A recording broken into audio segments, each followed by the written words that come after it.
میں نے اس عمل کو خود کیا اور میں نے کئیوں کو بتایا۔ میں اس کی تھوڑی سی بات آپ کو سناتا ہوں۔ میں مکان بنا رہا تھا، تو مکان بناتے بناتے جب لاسٹ دیوار پہ پہنچے تو جو مستری میرے ساتھ تھا اس نے کہا مولانا مجھے بھی کچھ ارشاد فرمائیں گے کہ میرے پاس بھی مکان نہیں ہے اور میں بھی ایک کرائے کے مکان میں رہتے رہتے جو ہے نا میرے بال سفید ہو گئے۔ میں نے کہا مسئلہ ہی کوئی نہیں، آپ بھی بنا سکتے ہیں۔ میں نے اس کو یہ عمل بتایا، اور جب میں نے اس کو یہ عمل بتا رہا تھا تو نیچے ایک ساتھی گزر رہا تھا، اس نے کہا مولانا مجھے بھی، ہنستے ہنستے کہا مولانا مجھے بھی بتا دیں۔ میں نے اس کو بھی یہ عمل بتایا۔ جو مستری مکان بنا رہا تھا، اللہ نے اس مستری کا مکان بھی اللہ کے فضل و کرم سے الحمدللہ بن گیا، اللہ نے بنوا دیا۔ اور جو ساتھی گزر رہا تھا اس نے بھی یہ عمل کیا، اور اللہ پاک نے اس کا مکان بھی، ان کا بھی اللہ پاک نے گرمی سردی کا انتظام کر دیا۔ جہاں وہ پریشانی میں تھے، تنگی میں تھے، ہاں جی، سردی کی بھی تنگی، گرمی کی بھی تنگی، ہر اعتبار سے تنگی تھی، اللہ نے اس کو مکان، یعنی گویا کہ یوں سمجھ لیں آج تک میں نے جس کو یہ عمل دیا اور اس نے اس عمل کو، ایسا نہیں ہے کیا مکان نہیں بنا، اللہ پاک کے مکان۔ دیکھیں عمل کی پاور ہے، طاقت ہے، یقین جانیں۔ اور قرآن تو ڈائریکٹ مسئلے حل کرتا ہے، ڈائریکٹ مسئلے حل کرتا ہے۔ اور یہ قرآن پاک کی کون سی آیت؟ سورۃ الاعراف، سورہ اعراف کی آیت ہے، اور اس کے جو پہلے صفحے پہ یہ جو ہے نا موجود ہے، لکھی ہوئی ہے۔ کون سی آیت ہے؟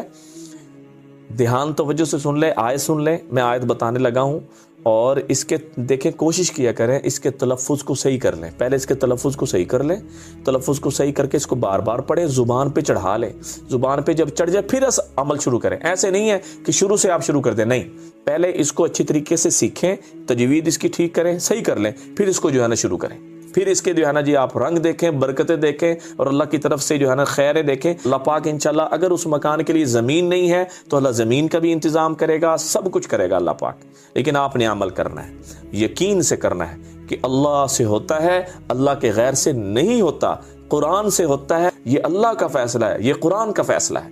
آیت سن لیں، اعوذ باللہ من الشیطان الرجیم، وَلَقَدْ مَكَّنَّاكُمْ فِي الْأَرْضِ وَجَعَلْنَا لَكُمْ فِيهَا مَعَائِشَ قَلِيلًا مَا تَشْكُرُونَ۔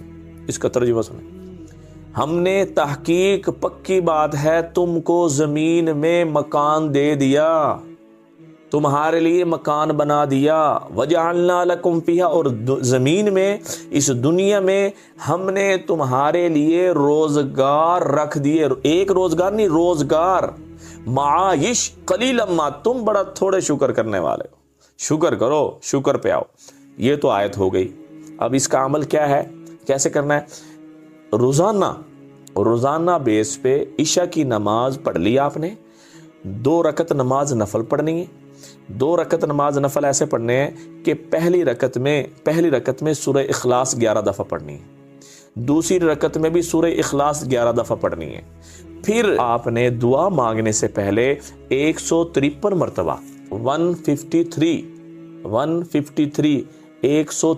مرتبہ اس کو آپ نے پڑھنا ہے، اور اللہ سے کہنا ہے کہ اللہ اس قرآن میں، اس آیت کے اندر یہ موجود ہے کہ تو نے دے دیا، اور اسی یقین سے پڑھنا ہے، ایک دفعہ میں پڑھنا ہے تو مجھے مل گیا، پکی بات ہے مجھے مل گیا، پکی بات ہے مجھے، اس یقین کے ساتھ آپ نے پڑھنا ہے، اور آپ نے سونا ہے۔ یہ گھر میں جو ہے نا جی مستورات ہیں وہ بھی کر سکتے ہیں، مرد حضرات ہیں وہ بھی کر سکتے ہیں، بچوں سے بھی کروائیں۔ مطلب یہ جب آپ نے اللہ سے کوئی کام کروانا ہے نا تو اللہ کی جو رحمت کی چادر اچھی مٹ جائے، ہاں نہیں چھوڑنا، لگ جائیں، اے اللہ تجھ سے ہی کروانا ہے، اور تو نہیں کرنا، اور تو نے دینا ہے، اور تجھ سے ہم نے اس عمل کی برکت سے لینا ہے۔ پھر دیکھیں اس عمل کی برکتیں اور اس کی رحمتیں، اور پھر اللہ پاک کی طرف سے خیریں کیسے متوجہ ہوتی ہیں۔